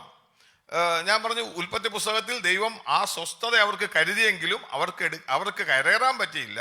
എബ്രായ ലേഖന കർത്താവ് അത് പറയാം. ഞാൻ ആ സ്വസ്ഥതയെ പറ്റി ചില കാര്യങ്ങൾ പറയാം. അവിടെ നമ്മൾ മനസ്സിലാക്കുന്ന ഒരു സ്വസ്ഥതയുടെ വിശദീകരണം എന്ന് പറയുന്നത്, ദൈവം ആ സ്വസ്ഥതയിൽ പ്രവേശിക്കുന്നതിന് മുന്നമേ നിങ്ങൾ ഓർക്കണം, ഭൂമി പാഴും ശൂന്യവുമായിരുന്നു, ആഴത്തിന് മീതെ ഇരുളുണ്ടായിരുന്നു. അവിടെ എല്ലാം ഡിസോറിയന്റായിട്ട് കിടക്കുക. ഡിസോറിയന്റഡ് എന്ന് പറഞ്ഞു കഴിഞ്ഞാൽ അന്ധകാരത്തിന്റെ ഒരു അധികാരം അവിടെ ഉണ്ടായിരുന്നു, ഇരുട്ടിന്റെ വ്യാപാരം ഉണ്ടായിരുന്നു. പിന്നെ അവിടെ ദൈവം, അതിനു മുമ്പ് ദൈവം, നമുക്കറിയാം, ഞാൻ ആ വിശദീകരണം നിങ്ങളുടെ മനസ്സിൽ ഇട്ട് തരുന്നുള്ളേ ഉള്ളൂ. ഉൽപ്പത്തി 1-ലും 2-ലും തമ്മിലുള്ള സൃഷ്ടിപ്പിൽ വർഷങ്ങളുടെ ഗ്യാപ്പ് ഉണ്ടെന്നാണ് വേദപണ്ഡിതന്മാർ പറയുന്നത്. അത് തന്നെ നമ്മൾ ഉൽപ്പത്തി 2-ാം അധ്യായത്തിൽ കാണുന്നത്. ദൈവം എല്ലാം റീക്രിയേറ്റ് ചെയ്യുകയായിരുന്നു. എന്ന് വെച്ച് കഴിഞ്ഞാൽ മുളച്ചു വരട്ടെ എന്ന് പറയുകയായിരുന്നു. എന്ന് പറഞ്ഞു കഴിഞ്ഞാൽ അവിടെ ഉണ്ടായിരുന്ന എന്തോയിൽ നിന്ന് എന്ത് ചെയ്യുക, ഇല്ലാത്തതല്ല, അത് ഉണ്ടായിരുന്നു. കാര്യം ആദ്യം ദൈവം സൃഷ്ടിച്ചത്, ആദ്യം ദൈവം എന്ത് ചെയ്തു? ആകാശവും ഭൂമിയും സൃഷ്ടിച്ചു. ഞാൻ അവിടെ ഒരു കാര്യം കൂടെ പറയാം. യഥാർത്ഥത്തിൽ വേദപണ്ഡിതന്മാർ പറയുന്നത് ആദ്യ ഭൂമിയിൽ ദൈവം, അതൊക്കെ തിയോളജിക്കൽ ആസ്പെക്ട് അറിഞ്ഞിരിക്കാൻ വേണ്ടി മാത്രമാണ്. ശരിക്ക് ദൈവം ലൂസിഫറിനെ, അല്ലെങ്കിൽ ലൂസിഫർ നമ്മൾ വിളിക്കുന്ന ദൈവത്തിന്റെ ദൂതനെ സൃഷ്ടിച്ചാക്കിയിരുന്ന ഏതനായിരുന്നു ആദ്യത്തെ ഭൂമിയെന്നും, അവിടെ ഈ ദൂതൻ ദൈവത്തിൽ നിന്ന് എന്ത് ചെയ്തു? ദൈവവുമായിട്ട് കോൺഫ്ലിക്റ്റ് ഉണ്ടായി പുറത്തു പോകുമ്പോൾ അവിടെ ദൈവം അവനെ ഇവിടുന്ന് പുറത്താക്കിയപ്പോൾ അവിടെ ഒരു വാറുണ്ടായെന്നും, 3-1 ദൂതന്മാരെയും കൊണ്ട് പോകുമ്പോഴെന്നൊക്കെ പറഞ്ഞ് അതൊരു വലിയ സബ്ജക്റ്റാണ്. അങ്ങനെ ഭൂമിയുടെ ഷേപ്പ് മാറിയെന്നും, അവിടെ പിശാചിനെ ഇവിടുന്ന് പുറത്താക്കി ദൈവം അവിടെ ഇനി ഒരിക്കലും അവൻ തിരിച്ചു വരാത്ത നിലയിൽ അതിനെ നമ്മളിങ്ങനെ വായിക്കുന്നുണ്ട്, എന്താ പൊരുന്നിരിക്കുന്ന, എങ്ങനെ വായിക്കുന്ന ഉൽപ്പത്തി പുസ്തകം 2-ാം അധ്യായം, ആത്മാവ് അതിൻ്റെ മേൽ എന്ത് ചെയ്യുന്നു? പൊരുന്നിരിക്കുകയായിരുന്നു എഴുതിയിരിക്കുന്നത്. വ്യാപരിച്ചുകൊണ്ടിരുന്ന മലയാളത്തിൽ നമ്മൾ വായിക്കും, വെള്ളത്തിന് മീതെ ആത്മാവ് പരിവർത്തിച്ചുകൊണ്ടിരുന്നു, പൊരുന്നിരുന്നത് പോലെ. എന്ന് വെച്ചാൽ ഈ ഭൂമിയെ വീണ്ടും അവൻ അവകാശമാക്കാത്ത നിലയിൽ ദൈവം, അന്നേരം അതിന് മുമ്പായിട്ടൊരു ഭൂമി ഉണ്ടായിരുന്നു, ദൈവം സൃഷ്ടിച്ചിരുന്നു. അതിന് പല തെളിവുകളും പല വേദപണ്ഡിതന്മാരും പറയുന്നുണ്ട്. അത് നമ്മുടെ വിഷയമല്ല, എങ്കിലും ഞാൻ ജസ്റ്റ് എൻ്റെ ഇടയ്ക്ക് ഓർപ്പിച്ചെന്നുള്ളേ ഉള്ളൂ. ഞാൻ പറഞ്ഞ അങ്ങനെ ഷേപ്പ്ലെസ് ആയ ഇരുട്ടിന്റെ അധികാരം ഉണ്ടായിരുന്ന ഈ ഭൂമിയിൽ, അല്ലെങ്കിൽ നമുക്ക് പറയാം ഡിസ്ട്രക്ഷൻ ഉണ്ടായിരുന്ന, കൺഫ്യൂഷൻ ഉണ്ടായിരുന്ന, വെളിച്ചമില്ലാതിരുന്ന ഭൂമിയിൽ ദൈവം തൻ്റെ വാക്കുകൊണ്ട്, ദൈവം തനിക്ക് ലഭിച്ച തൻ്റെ ആ വാക്കിന്റെ അധികാരത്താൽ അതിനെ നല്ല നിലയിലാക്കി. നമ്മൾ വായിക്കുന്നുണ്ട് 2-ാം അധ്യായത്തിൽ വായിക്കുമ്പോൾ എല്ലാം നല്ലതെന്ന് അവൻ കണ്ടു. ഞാൻ പറഞ്ഞത് മനസ്സിലായല്ലോ. ആ ഒരു സ്വസ്ഥതയാണ് നമ്മൾ വായിക്കുന്നത്. ഇതെന്ന് പറഞ്ഞാൽ ഈ പറയുന്ന സ്വസ്ഥത ദൈവത്തിന്റെ മക്കൾക്ക് അവകാശമാണ്. നമ്മളത് ആ വാക്യത്തിൽ വായിക്കുന്നത്, ഇങ്ങനെ വായിക്കുന്നത് 9-ാം വാക്യം, 9-ാം വാക്യം. ആകയാൽ ദൈവത്തിന്റെ ജനത്തിന് എന്ത് ചെയ്യുന്നു? ഒരു സ്വസ്ഥത ഉണ്ട്. ഇന്ന് രാത്രി നമ്മൾ മനസ്സിലാക്കേണ്ടത്, നമുക്ക് ദൈവം ഒരു സ്വസ്ഥത ദൈവം നമുക്ക് ഒരുക്കിയിട്ടുണ്ടെന്നുള്ള കാര്യം നമ്മൾ ഇന്ന് രാത്രികാലം മറന്നുപോലെ. ആ സ്വസ്ഥതയിലേക്കാണ് നമ്മൾ പ്രവേശിക്കാൻ വേണ്ടി ദൈവം ആഗ്രഹിക്കുന്നത്. നിങ്ങൾ ചോദിക്കും, ഈ പറയുന്ന ഇരുട്ടിന്റെ അധികാരവും ഈ പറയുന്ന വിഷയം എന്താണെന്ന് തോന്നുന്നു. ഞാൻ പറയും, നമ്മുടെ ആത്മീയ ജീവിതത്തിൽ പാപം കടന്നു വന്നപ്പോൾ ദൈവം പിശാചിനാൽ നമ്മുടെ ജീവിതത്തിലെ എല്ലാം ഡിസ്ട്രോയ് ആയപ്പെട്ടു. മനുഷ്യന്റെ ദൈവം അവനെ ആക്കിയിരുന്ന അവന്റെ ഒറിജിനൽ പർപ്പസിൽ നിന്ന് ഡിസ്ട്രക്ഷനായി. എങ്ങനെ ഭൂമി ഇരുട്ടിലായി പോയോ അതുപോലെ നമ്മുടെ ജീവിതത്തിൽ കൺഫ്യൂഷനും കോൺഫ്ലിക്റ്റും ഡിസ്ട്രക്ഷനും വന്ന് ഇരുളിന്റെ അധികാരത്തിലേക്കായ നമ്മളോട് ദൈവത്തിന്റെ ആത്മാവ് പറയുകയാണ്, അതുപോലെ എങ്ങനെ ദൈവം സ്വസ്ഥമായി അതിൻ്റെ മേൽ ജയാളികളായി ഇരുട്ടുമാറി വെളിച്ചമായി മനുഷ്യന് വസിക്കുന്നത് പോലെ ആയതുപോലെ നമ്മുടെ ജീവിതത്തിലും ഒരു സ്വസ്ഥത ദൈവം ചെയ്തതുപോലെ ഇതിൻ്റെ മേൽ ജയാളികളായിട്ട് നമ്മൾ നിൽക്കുന്ന ഒരു സ്വസ്ഥത. ശരിക്കും പറഞ്ഞാൽ ആത്മീക മച്യൂരിറ്റി, സ്പിരിച്വൽ മച്യൂരിറ്റി നമുക്ക് പറയാൻ പറ്റും. നമുക്കറിയാം നമ്മളെ സംബന്ധിച്ച് ഇരുളിൻ്റെ പ്രവൃത്തികൾ എന്താ? നമ്മുടെ ജീവിതത്തിൽ ഡിസ്ട്രക്ട് ചെയ്യപ്പെട്ട, നമുക്ക് ഗുണമില്ലാതിരുന്ന ഇരുട്ടിൻ്റെ പ്രവൃത്തികളുണ്ട്. നമ്മൾ 2-3 വാക്യങ്ങളൊന്ന് വായിക്കാം. എഫേസ്യ ലേഖനത്തിൽ നിങ്ങളൊന്ന് എടുക്കാം. എഫേഷ്യൻസ് ചാപ്റ്റർ അതിൻ്റെ 5-ാം അധ്യായത്തിൽ 5-ാം അധ്യായത്തിൻ്റെ 8 മുതൽ 11 വരെയുള്ള വാക്യങ്ങൾ ആർക്കെങ്കിലും ഒന്ന് വായിക്കാം. 8 മുതൽ 11 വരെയുള്ള വാക്യങ്ങൾ. ഇപ്പോഴോ കർത്താവിൽ വെളിച്ചം ആകയാൽ മുമ്പേ നിങ്ങൾ ഇപ്പോഴോ കർത്താവിൽ വെളിച്ചമാകുന്നു. കർത്താവിന് പ്രസാദമായത് എന്തെന്ന് പരിശോധിച്ചുകൊണ്ട് വെളിച്ചത്തിലുള്ളവരായി നടന്നുകൊള്ളുവീൻ. സകല സൽഗുണവും നീതിയും സത്യവുമല്ലോ വെളിച്ചത്തിന്റെ ഫലം. ഇരുട്ടിന്റെ നിഷ്ഫല പ്രവൃത്തികളിൽ കൂട്ടാളികളാകരുത്, അവയെ ശാസിക്കുക അത്രേ വേണ്ടത്. മതി. നമുക്കിവിടെ കാണാൻ സാധിക്കും ഇരുട്ടിന്റെ പ്രവൃത്തികൾ. നിങ്ങൾ അത് വിശദമായിട്ട് പഠിക്കുന്നതോട് പുറകിലത്തെ വാക്യങ്ങൾ വായിച്ചാൽ മതി. നമുക്ക് കാണാൻ ദുർനടപ്പും യാതൊരു അശുദ്ധിയും അത്യാഗ്രഹവും നിങ്ങളുടെ ഇടയിൽ വരരുത്. താഴോട്ട് വായിക്കുന്നത് പൊട്ടച്ചൊല്ല്, കളിവാക്ക്, അതുപോലെ തന്നെ ദുർനടപ്പുകാരൻ, അശുദ്ധൻ, വിഗ്രഹാരാധിയായ ദ്രവ്യാഗ്രഹി, ഇങ്ങനെ കുറെ കാര്യങ്ങൾ പറഞ്ഞിട്ട് ഇരുട്ടിന്റെ പ്രവൃത്തികളെ പറ്റി പറഞ്ഞിട്ട് പറയുകയാണ്, നിങ്ങൾ എന്ത് ചെയ്യല്ലേ, ഇത് വെളിച്ചത്തിലുള്ളവരായി മാറണം. ഞാൻ പറഞ്ഞതിന്റെ അർത്ഥം എന്ന് വെച്ചാൽ ഇതുമായിട്ട് കണക്ട് ചെയ്യുന്ന എന്താണെന്ന് ചോദിച്ചു കഴിഞ്ഞാൽ, ഇതുപോലെ ഒരു ദൈവമകന്റെ ജീവിതത്തിൽ ദൈവം സ്വസ്ഥമായതുപോലെ സകലത്തെയും ദൈവം എന്ത് ചെയ്തു? തൻ്റെ വാക്കിനാൽ അതിനെ നിർമ്മിച്ച് നല്ല പുതിയതാക്കിയതുപോലെ നമ്മുടെ ജീവിതത്തിൽ ഇവിടെ പറയുന്നുണ്ട് വെളിച്ചത്തിന്റെ പ്രവൃത്തികൾ നമ്മൾ എന്ത് ചെയ്യണം? ശാസിക്കുക എത്ര വേണ്ടത്. നമ്മൾ ഇതിൻ്റെ മേൽ ജയാളികളായി തീരണമെന്ന് അദ്ദേഹം നമ്മളെ പറ്റി ആഗ്രഹിക്കുന്നത്. ഇരുട്ടിന്റെ പ്രവൃത്തികളിൽ നിന്നുള്ള സ്വാതന്ത്ര്യം, ദൈവം എടുത്ത റെസ്റ്റ് ഉൽപ്പത്തി പുസ്തകത്തിൽ നമ്മൾ കാണുമ്പോൾ ആ ശബത്ത് റെസ്റ്റ് എന്ന് പറയുന്നത് താൻ അതിൻ്റെ മേൽ എന്ത് ചെയ്തു? ആ സകല ഇരുട്ടിന്റെ അധികാരത്തിൽ നിന്നും ഈ ഭൂമിയെ മാറ്റി സ്വസ്ഥനായതുപോലെ ദൈവമക്കളോട് പറയാം, നമുക്കൊരു സ്വസ്ഥത ദൈവം തന്നിട്ടുണ്ട്. ആ സ്വസ്ഥതയുടെ പ്രത്യേകത എന്ന് പറയുന്നത് ഇതിൻ്റെ മേൽ ജയാളികളായി തീരുവാൻ. നമ്മൾ ഗലാത്യ ലേഖനം 5-ാം അധ്യായം 19-ാം വാക്യത്തിൽ വായിക്കുമ്പോൾ അവിടെ വായിക്കേണ്ട ജഡത്തിന്റെ പ്രവൃത്തികളെ പറ്റി പറയുമ്പോൾ നമ്മൾ അവിടെ ഇത് തന്നെ കാണുന്നുണ്ട്. ഞാൻ ചുരുക്കത്തിൽ പറയാം, ഈ ശബത്ത് റെസ്റ്റ് എന്ന് പറയുന്നത് ഇതുപോലെ ജഡത്തിന്റെ പ്രവൃത്തികളും ഇരുളിന്റെ പ്രവൃത്തികളിൽ നിന്നും നമ്മൾ ജയാളികളായി, അതെപ്പോഴാണ് വരുന്നറിയാമോ? ആത്മീയ പക്വതയിലേക്ക് കടന്നു വരുന്ന ഒരു വ്യക്തി അവന്റെ ജീവിതത്തിൽ ഇതിൻ്റെ മേൽ ജയാളികളായി മുമ്പോട്ട് ക്രിസ്ത്യ ജീവിതം നയിക്കുന്ന ഒരു സാധ്യതയെ പറ്റിയാണ് ഇവിടെ പറഞ്ഞിരിക്കുന്നത്. അതുകൊണ്ട് ദൈവത്തിന്റെ ആത്മാവ് നമ്മൾ വായിച്ച വാക്യത്തിലേക്ക് കടന്നു വരുമ്പോൾ ഇത് നമുക്ക് ഞാൻ വിശ്വസിക്കുന്നു നിങ്ങൾക്ക് കുറച്ചത് മനസ്സിലായി കാണുമെന്ന് വിശ്വസിക്കുകയാണ്. ഞാൻ പറ്റുന്ന നിലയിൽ ഞാനത് എക്സ്പ്ലെയിൻ ചെയ്തു. എന്നിട്ട് നമ്മൾ ഇതിൻ്റെ 9-ാം വാക്യത്തിലേക്ക് വരുമ്പോൾ ഞാൻ തൊട്ട് വായിക്കാം. നമ്മൾ എബ്രായ ലേഖനം 4:9 തൊട്ട് ഞാൻ വായിക്കാം. ആകയാൽ ദൈവത്തിന്റെ ജനത്തിന് എന്തോന്ന് ചോദിച്ചു കഴിഞ്ഞാൽ ഒരു ശബത്ത് അനുഭവം ശേഷിച്ചിരിക്കുന്നു. ദൈവം തന്റെ പ്രവൃത്തികളിൽ നിന്ന് എന്ന പോലെ, വളരെ ശ്രദ്ധിച്ച് നിങ്ങൾ വായിക്കണം, അവന്റെ സ്വസ്ഥതയിൽ പ്രവേശിച്ചവൻ താനും തൻ്റെ പ്രവൃത്തികളിൽ നിന്ന് സ്വസ്ഥനായി തീർന്നു എന്ന് പറഞ്ഞു കഴിഞ്ഞാൽ നമ്മൾ എല്ലാ നാളും ഈ പോരാട്ടം അടിച്ച് ജീവിക്കണമെന്നുള്ളതല്ല, മറിച്ച് നമുക്കൊരു റെസ്റ്റ് ദൈവം ഒരുക്കിയിട്ടുണ്ട്. ഒന്ന് ഞാൻ പറഞ്ഞ റെസ്റ്റ്, നമ്മൾ വിശ്വാസത്താൽ നമ്മൾ ഈ ലോക ജീവിതത്തിൽ കർത്താവിനെ ചെയ്തെടുക്കപ്പെട്ട ടെറ്റലസ്റ്റായി നിവൃത്തിയായെന്ന് പറയുന്ന ദൈവത്തിൻ്റെ ആ പദ്ധതിയിലേക്ക് നമ്മൾ കരയേറിയവരാ, ദൈവത്തിൻ്റെ മക്കളാണ്.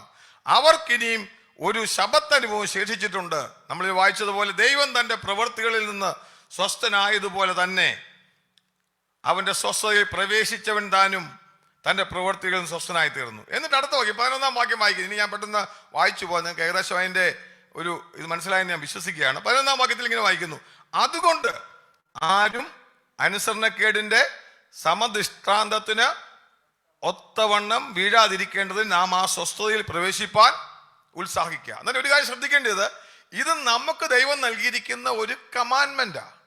എന്ത് ചെയ്യണം? നമ്മൾ ഈ സ്വസ്ഥതയിൽ പ്രവേശിക്കണം. ഒന്നാമത്തെ സ്വസ്ഥത എന്താ? വിശ്വാസത്താൽ നമ്മൾ കയറിയ സ്വസ്ഥത. അതൊരു ദൈവമകനായി തീരുകയാണ്.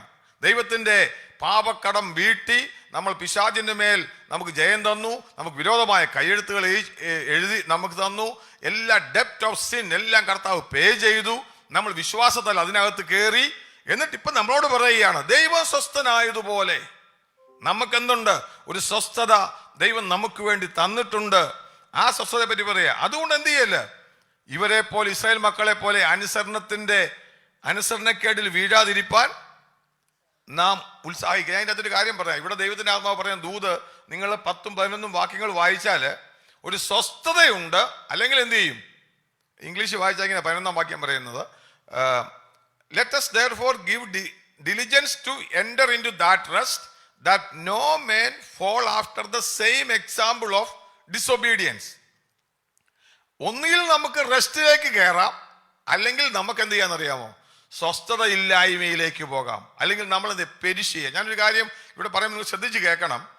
ഈ പെരിശയെ അല്ലെങ്കിൽ നിങ്ങൾ വീണു പോകുക എന്ന് പറയുന്നത് നമ്മൾ ചിന്തിക്കുന്ന പോലെ നഷ്ടപ്പെട്ടു പോകുക എന്നല്ല, മറിച്ച് അയ്യോ അതിൻ്റെ അച്ഛൻ സ്വർഗം പോകുമെന്നുള്ള അർത്ഥമല്ല ഇവിടെ പറഞ്ഞിരിക്കുന്നത്. ഇവിടെ പറഞ്ഞിരിക്കുന്നതെന്ന് ചോദിച്ചു കഴിഞ്ഞാൽ, യു വിൽ പെരിഷ് എന്ന് പറഞ്ഞു കഴിഞ്ഞാൽ, ദൈവം നമുക്കൊരുക്കിയിരിക്കുന്ന സ്വസ്ഥത അനുഭവിക്കാതെ റെസ്റ്റ്ലെസ് ആയിട്ട് അസ്വസ്ഥരായി പാപത്തിന്റെ മേൽ ജയാളികളാകാതെ എന്ന് പറഞ്ഞു കഴിഞ്ഞാൽ നമ്മൾ പരാജിതരായ ഒരു ക്രിസ്ത്യ ജീവിതം നയിക്കുക. ഓൾവേസ് ജീവിതത്തിൽ പാപത്തിന്റെ മേൽ നമ്മൾ പരാജിതരായി ക്രിസ്ത്യ ജീവിതം നയിക്കുന്ന ഒരു ഫെയിലിയർ ആയിട്ടുള്ള ക്രിസ്ത്യൻ ലൈഫിനെ പറ്റി പറയാം. സ്പിരിച്വൽ മച്യൂരിറ്റിയിൽ എത്തിച്ചേരാതെ എപ്പോഴും അനുദിനം പെർപ്പച്വൽ ഫെയിലിയർ, ജീവിതത്തിന്റെ അനുദിന ജീവിതത്തിൽ പരാജയപ്പെട്ട് ജീവിക്കുന്ന ഒരു ക്രിസ്ത്യ വിശ്വാസി എല്ലാ ഞായറാഴ്ച മീറ്റിങ്ങിന് വരും, എന്നാൽ അടുത്ത ആഴ്ചയും പോകുന്ന വഴിക്കൂടെ എല്ലാം ഫെയിലാവും.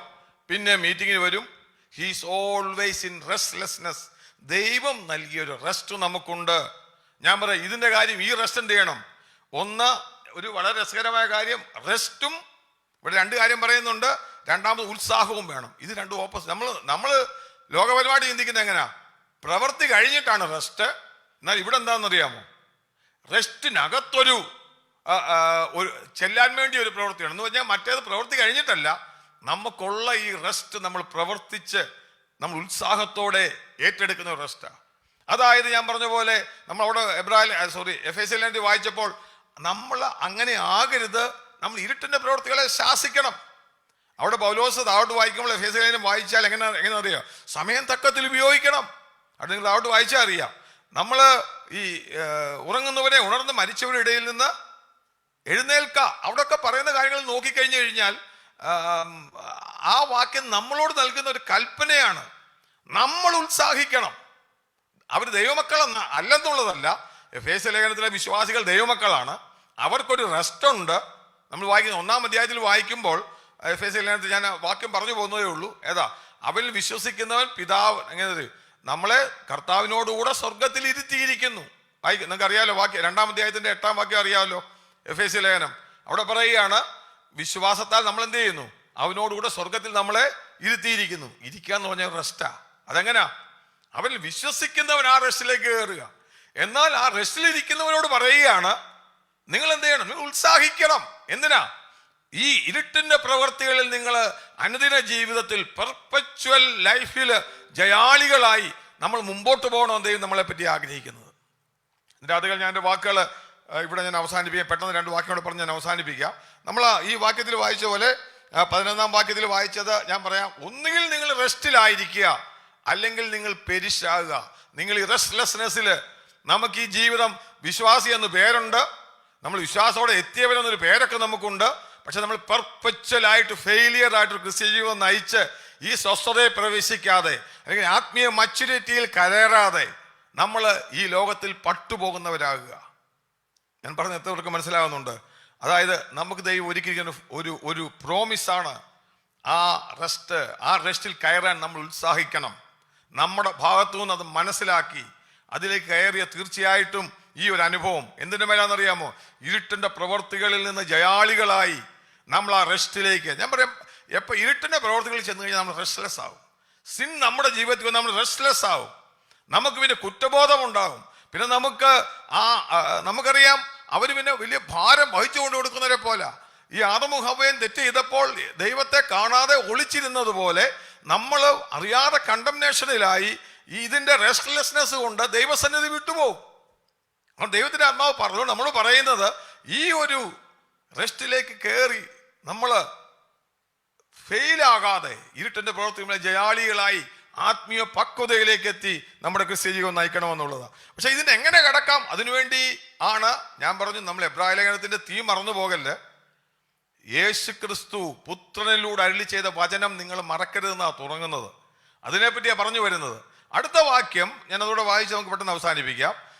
അതിന് 12-ാം വാക്യവും 13-ാം വാക്യം വരുമ്പോഴത്തേന് നിങ്ങൾക്കറിയാം, ഇവിടെ 12-ാം വാക്യത്തിൽ നമ്മൾ വായിച്ചത് 11-ാം വാക്യത്തിൽ വായിച്ച മുന്നറിയിപ്പാ. എന്താണ്? അതുകൊണ്ട് നമ്മൾ എന്ത് ചെയ്യല്? അനുസരണക്കേടിന്റെ സംബന്ധദൃഷ്ടാന്തത്തിനൊത്തവണ്ണം വീഴരുത്. ദിറ്റ് ഈസ് എ വാണിംഗ്. നമുക്ക് നൽകിയിരിക്കുന്നത് മുന്നറിയിപ്പാ. ഇരുട്ടിന്റെ പ്രവൃത്തികൾ നിങ്ങൾ ജയാളികളാകണം, ജഡത്തിന്റെ പ്രവൃത്തികൾ ജയാളികളാകണം. ഒരു സ്പിരിച്വൽ മച്യൂരിറ്റിയിലേക്ക് നിങ്ങൾ കടന്നു വരണം. ശബ്ബത്ത് റെസ്റ്റ് എന്ന് പറയുന്നത് victory of the corrupted sinful life എന്നുള്ളൊരു ജയകരമായ ജീവിതത്തിലേക്ക് നമ്മൾ കടണമെന്നാണ് ദൈവം ആഗ്രഹിക്കുന്നത്. 12-ാം വാക്യത്തിൽ വരുമ്പോൾ നമുക്കറിയാം, ഞാൻ പെട്ടെന്ന് പറഞ്ഞു പോകാം, നമുക്കറിയാവുന്ന വാക്യമായതുകൊണ്ട് 12-ാം വാക്യത്തിൽ ദൈവത്തിനാകുമ്പോൾ എങ്ങനെ നമുക്ക് അധ്വാനിക്കാൻ പറ്റും, ഞാൻ അതാണ് എടുത്ത് പറയാൻ പോകുന്നു. നമ്മൾ ഇംഗ്ലീഷിൽ വായിക്കുമ്പോൾ 12-ാം വാക്യം തുടങ്ങുന്നത് ഇറ്റ് ഈസ് എ കണ്ടിന്യൂസ് ആണ്. For the word of God is living എന്ന് പറഞ്ഞാൽ തുടങ്ങുന്നത്. എന്ന് വെച്ച് കഴിഞ്ഞാൽ ആ ഫോറിന്റെ അർത്ഥം it is connected to the previous verses എന്നാണ്. എന്ന് പറഞ്ഞാൽ വെറുതെ ഒരു ഭാഗമായിട്ട് തുടങ്ങുകയല്ല. ചില ആൾക്കാർ 12-ാം വാക്യം മാത്രം വായിച്ച് മെസ്സേജ് പറയാം, അതിനകത്ത് തെറ്റൊന്നുമില്ല. പക്ഷെ ഇത് ഈ കോണ്ടെക്സ്റ്റിൽ വായിക്കുമ്പോൾ ഈ ആത്മീയ പക്വതയിലേക്ക് കരയേറുന്നതിനെ പറ്റി അതിന് ദൈവവചനം എങ്ങനെ ഉപയുക്തമാകുമെന്നുള്ളതാണ് 12 മുതൽ അതിന്റെ 16 വരെയുള്ള വാക്യങ്ങൾ വായിക്കുന്നത്. ഒന്ന്, ഞാൻ അതിൻ്റെ നിങ്ങൾക്ക് ജസ്റ്റ് ഒരു ഐഡിയ മാത്രം പറഞ്ഞിട്ട് ഞാൻ വിശദീകരിക്കാം. 12-ാം വാക്യം 12ഉം 13ഉം വാക്യങ്ങളിൽ ദൈവത്തിന്റെ വചനത്തെ പറ്റിയും ദൈവത്തിന്റെ വചനം ഇരുവായ്ത്തിലുള്ള വാള്, നമ്മുടെ ലോകത്തിലുള്ള വാളും എന്ന് വെച്ചാൽ ദൈവവചനമാകുന്ന വാളും തമ്മിലുള്ള വ്യത്യാസം അറിയിക്കുക, ഒരു താരതമ്യം പറയുക. ലോകത്തിന്റെ വാള് വേണമെങ്കിൽ ജോയിൻസും മാരോയും ഒക്കെ വേണമെങ്കിൽ പൊട്ടിക്കുക. നമ്മൾ ഈ കടയിൽ ചെല്ലുമ്പോൾ കണ്ടില്ലേ, ഇറച്ചിയൊക്കെ എടുത്ത് അടിച്ച് എല്ലും ഒക്കെ പൊട്ടിച്ച് ഇവർ നമുക്ക് തരും അല്ലേ. അതുപോലെ ലോകത്തിന്റെ വാളിന് പോകാം. എന്നാൽ ദൈവവചനത്തിന്റെ പ്രത്യേകത പ്രാണനെയും ആത്മാവിനെയും വേർതിരിക്കും. It can cut between soul and spirit എന്നാണ് പറയുന്നത് കേട്ടോ. അതിനകത്തൊരു വലിയൊരു മർമ്മം ഉള്ളതെന്ന് വെച്ച് കഴിഞ്ഞാൽ, നമ്മൾ വീണ്ടും ജനിക്കാത്ത വ്യക്തി അവന്റെ ആത്മാവ് മരിച്ചു കിടക്കുക. വീണ്ടും ജനിക്കാത്ത വ്യക്തി ആത്മാവ് എന്ത് ചെയ്യുക? മരിച്ചു കിടക്കുക. എന്നാൽ നമ്മൾ വീണ്ടും ജനനം പ്രാപിക്കുക, വീണ്ടും ജനിക്കുക എന്ന് പറയുമ്പോൾ നമ്മുടെ ആത്മാവിലേക്ക് ദൈവാത്മാവിന്റെ ശക്തി കടന്നു വന്ന് നമ്മുടെ ആത്മാവ് ആക്ടിവേറ്റ് ആകുമ്പോഴാണ്. അതുകൊണ്ടാണ് ദൈവവചനം പറയുന്നത്. ദൈവവചനം എന്താണ്? ദൈവവചനം ജീവനും അല്ലെങ്കിൽ ദൈവവചനം ജീവിപ്പിക്കുന്നതും ചൈതന്യവും നൽകുന്ന ഇരുവായ്ത്തുള്ള വാളിനേക്കാളും മൂർച്ചയുള്ളതാണ്. ലിവിങ് എന്ന ഇംഗ്ലീഷ് പറഞ്ഞിരിക്കുന്നത് നമുക്ക് ജീവൻ നൽകുന്നതാണ്. അതായത് ഒരു ലോക മനുഷ്യന് ഇല്ലാത്ത പ്രത്യേകത എന്ന് പറയുന്നത്, ദൈവമകനെ സംബന്ധിച്ച് ദൈവത്തിന്റെ വചനം അവന്റെ ഉള്ളിൽ കടന്നു വന്നപ്പോൾ അവന്റെ ഡെഡായിരുന്ന സ്പിരിറ്റ് അത് ജീവൻ പ്രാപിച്ച് അതിനകത്ത്, അതിനകത്ത് എനിക്ക് പറയാൻ സമയമില്ലാത്തതുകൊണ്ട് ഞാനത് പിന്നെ അടുത്ത കാല സമയം ഉണ്ടെങ്കിൽ ഞാൻ പറയാം. ഒരു പ്രത്യേകത എന്ന് വെച്ച് കഴിഞ്ഞാൽ, അത് ഇവിടെ ഈ വചനത്തിന്റെ പ്രത്യേകത അടുത്തത് ഹൃദയത്തിന്റെ ചിന്തകളെയും ഭാവങ്ങളെയും എന്ത് ചെയ്യുന്ന വിവേചിക്കുന്നതാണ്. ഇസ്രായേൽ മക്കളോട് അവരുടെ അവിശ്വാസം ഉണ്ടാകാനുള്ള കാര്യം പറയുമ്പോൾ ദൈവവചനം കേട്ടിട്ട് അവർ വില കൊടുക്കാതെ പോയി. ഞാൻ പറയാം, നമ്മളിപ്പോൾ ഒരു തെറ്റിൽ കിടക്കുക, തെറ്ററിയാതെ പോയാൽ നമുക്കൊരിക്കലും രക്ഷപ്പെടാൻ പറ്റത്തില്ല. എന്നാൽ ഈ സ്പിരിച്വൽ മച്യൂരിറ്റിയിൽ എത്തേണ്ട വ്യക്തിയുടെ പ്രത്യേകത, അവൻ ദൈവവചനത്തോട് സ്നേഹമുള്ളവനായിരിക്കും. ദൈവവചനം അവൻ എപ്പോഴും കേൾക്കുവാനുള്ള ആഗ്രഹമുള്ളവനായിരിക്കും. അവന്റെ ഉള്ളിലേക്ക് ദൈവവചനം വരുമ്പോൾ അവന്റെ ജീവിതത്തിലെ ഇരുളിന്റെ അവസ്ഥകളെ ദൈവത്തിന്റെ ആത്മാവ് ബോധ്യപ്പെടുത്തും. അവന്റെ ഇവിടെ പറയുന്നൊരു കാര്യമുണ്ട്, ഹൃദയത്തിലെ എന്ത് ചെയ്യുന്നറിയോ, ആത്മാവിനെയും പ്രാണനെയും വേർപിടിക്കും വരെ തുളച്ചേലുമെന്ന് മാത്രമല്ല, ചിന്തനങ്ങളെയും ഭാവങ്ങളെയും വിവേചിക്കും. ഇംഗ്ലീഷ് ഇങ്ങനെ പറഞ്ഞിരിക്കുന്നത്, it and the spirit joins and quicken to discern the thoughts and intent of the heart. Even പ്രവൃത്തിയല്ല, എന്താണെന്നറിയാമോ, ഈവൻ ഇന്റൻഷൻ പോലും ദൈവത്തിന്റെ വചനം എന്ത് ചെയ്യും. ഞാൻ പറഞ്ഞു, ചിലപ്പോൾ ഇവിടെ നിന്ന് മെസ്സേജ് പറയുമ്പം ചില ആൾക്കാർ പറഞ്ഞു കേട്ടിട്ടില്ല, എടാ അവനെ കുത്തി പ്രസംഗിക്കുന്നത്. നമ്മുടെ ഇന്റന്റ് റോങ് ആയി പോകാം. എന്നാൽ ദൈവത്തിന്റെ വചനത്തിന്റെ പ്രത്യേകത, ഞാൻ പറഞ്ഞത്, നമ്മൾ ചെയ്യുന്ന നല്ല കാര്യമായിരിക്കാം, പക്ഷെ ഇന്റൻഷൻ റോങ് ആകാം. നിങ്ങൾക്ക് പറഞ്ഞ മനസ്സിലാകുന്നുണ്ടെന്ന് വിശ്വസിക്കുക. ചില കാര്യങ്ങൾ ചില ആൾക്കാർ നല്ല നിലകളിലുള്ള ഈ ഭവനം വെച്ച് കൊടുക്കുക. ഇപ്പൊ ഉണ്ടല്ലോ, രണ്ടുപേര് ഫേസ്ബുക്കിലൊക്കെ ഉണ്ടല്ലോ ആൾക്കാർ നല്ല കാര്യങ്ങൾ ചെയ്യാം, പക്ഷെ അതിന്റെ പിമ്പിൽ ഇന്റൻഷൻ ചിലപ്പോൾ റോങ് ആയി പോകാം. ഞാൻ ചുരുക്കി അങ്ങനെ പറയുന്നുള്ളേ ഉള്ളൂ. എന്ന് പറഞ്ഞ പോലെ സ്വാർത്ഥത ഇല്ലാതെ ചെയ്യേണ്ട ശുശ്രൂഷ ചിലപ്പോൾ സ്വാർത്ഥതയോടെ ആയിപ്പോവാം. ചിലപ്പോൾ നമ്മളിവിടെ ശുശ്രൂഷിക്കും, നമ്മുടെ പിമ്പിലെ ഉദ്ദേശം ദൈവവചനമല്ല, എൻ്റെ ശുശ്രൂഷ വലുതാണോ എന്നുള്ളതാണെങ്കിൽ ഞാൻ ഫെയിലിയർ ആകുക. എൻ്റെ ആഗ്രഹം എന്ന് പറയുന്നത് ദൈവമേ ഈ ജനം വിടുവിക്കപ്പെടണം, ഞാൻ ഒന്നുമില്ലാത്തവനാണെന്നുള്ള ചിന്തയാണെങ്കിൽ നമ്മുടെ ആത്മാവിനെ വിവേചിക്കുന്ന ദൈവത്തിന്റെ വചനമാണ്. ഞാൻ പറഞ്ഞതൊക്കെ മനസ്സിലായെന്ന് വിശ്വസിക്കുക. അതായത് ഈ ദൈവത്തിന്റെ വചനത്തിൽ ഞാൻ പറയാം, അങ്ങനെ വിവേചിക്കപ്പെടാത്തവന്റെ കാര്യം എന്താണെന്നറിയോ? അവൻ ശുശ്രൂഷയ്ക്ക് വേണ്ടി, അവൻ വലുതാകാൻ വേണ്ടി, അവന്റെ വചന ശുശ്രൂഷ വലുതാകാൻ വേണ്ടി അവൻ ഇങ്ങനെ ചിന്തിച്ചു പോകും. അറിയാതെ അവന്റെ ഉള്ളിൽ ഈളിന്റെ പ്രവർത്തികൾ കടന്ന് അവനെന്താ വെച്ചാൽ അവൻ അധികാരമോഹത്തിലുള്ളവനാകും, അവൻ ഇറിറ്റേഷൻ ഉള്ളവനാകും. ഞാൻ പറയാം, ഞാൻ എൻ്റെ ഒരു ശുശ്രൂഷ പരാജയപ്പെടാൻ ഞാൻ ഇറിറ്റേഷൻ ആകേണ്ട ആവശ്യമില്ല. കാരണം ദൈവം എനിക്ക് തന്ന ദൂത ഞാൻ പറയുന്നത്. എടുത്തില്ലെങ്കിൽ ഞാൻ ദൈവസന്നി എന്നെ തന്നെ ശോധന ചെയ്ത്, കർത്താവേ നിന്റെ വചനം എന്നെ വിവേചിക്കണമേ, എന്നെ ഒന്ന് ശോധന ചെയ്യണമെന്നുള്ള ഹൃദയ ചിന്തയോടെ നമ്മൾ പോവുകയാണെങ്കിൽ നമ്മളെ തന്നെ ശോധന ചെയ്യുന്നവരായി കുറവുകളെ കണ്ടെത്തും നമ്മൾ. എന്നിട്ട് അടുത്ത വാക്യം എന്ന് പറഞ്ഞിരിക്കുന്നത് അറിയാം, 13-ാം വാക്യത്തിൽ അവന്, ഞാനത് നേരത്തെ പറഞ്ഞിട്ടുള്ള കാര്യമാ, വചനമെന്ന് പറഞ്ഞിട്ട് 13-ാം വാക്യം തുടങ്ങുന്നത് അവനെന്നും പറഞ്ഞിട്ടാ. ഹീസ് ജീസസ്, ഇത് യേശു കർത്താവിനെ പറ്റിയാ പറയുന്നത്. അവനും അറിഞ്ഞിരിക്കുന്നതൊന്നുമില്ല എന്ന് പറഞ്ഞു കഴിഞ്ഞാൽ, നമ്മളെ യോഹന്നാന്റെ സുവിശേഷം 1-ാം അധ്യായത്തിൽ പറയുമ്പോൾ ആ വചനം ജഡമായി തീർന്നെന്ന് പറയുന്ന അവനെന്ന് പറയുന്ന അത് തന്നെ ഇവിടെ പറഞ്ഞിരിക്കുന്നത്. അവനും അറിഞ്ഞിരിക്കുന്ന സൃഷ്ടികളൊന്നുമില്ല. വചനം ന്യൂട്രൽ ജെൻഡറിലാണ് നമുക്ക് തോന്നുമ്പോൾ ഇവിടെ പറയാം അവനും അറിഞ്ഞിരിക്കുന്നതൊന്നുമില്ല. ദൈവം നമുക്ക് വേണ്ടി ചെയ്യുന്നത്. ഞാൻ പറഞ്ഞു പെട്ടെന്ന് വാക്കുകളെ ഒരു കാര്യം കൂടെ പറഞ്ഞ് ഞാൻ അവസാനിപ്പിക്കാം. അടുത്ത ഭാഗത്ത് പറയുമ്പോൾ നിങ്ങളത് വീട്ടിൽ നമുക്ക് അടുത്ത ക്ലാസ്സിൽ സമയമുണ്ടെങ്കിൽ ബാക്കി നമുക്ക് ചിന്തിക്കാം. അതിന്റെ 14-ാം വാക്യത്തിൽ വരുമ്പോൾ ഞാൻ അതുകൂടെ ഒന്ന് ജസ്റ്റ് ഒന്ന് ഓടിച്ചിട്ട് പോകാം. അടുത്ത ക്ലാസ് നമുക്ക് ബാക്കി ചിന്തിക്കാം. 14 മുതൽ വരുമ്പോൾ 12-ഉം 13-ഉം വാക്യങ്ങൾ അവന്റെ ഉള്ളിലുള്ള കുറവുകളെ ദൈവത്തിന്റെ വചനം വെളിപ്പെടുത്തുകയും അവന്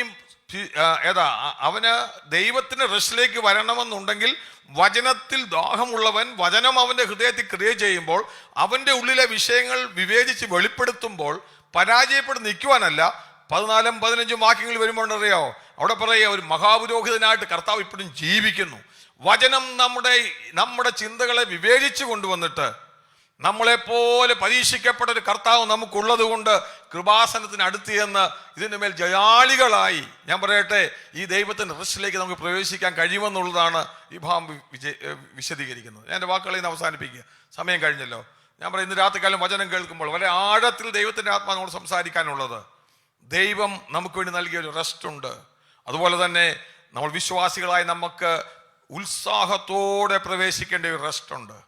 ഇന്ന് രാത്രികാലം എത്ര പേരുണ്ട്? ദൈവത്തിന്റെ വചനം അത് നമ്മളെ ബോധ്യപ്പെടുത്തും, നമ്മുടെ ഇന്റൻഷൻ ബോധ്യപ്പെടുത്തും, നമ്മുടെ ചിന്തകളെ വിവേചിക്കും.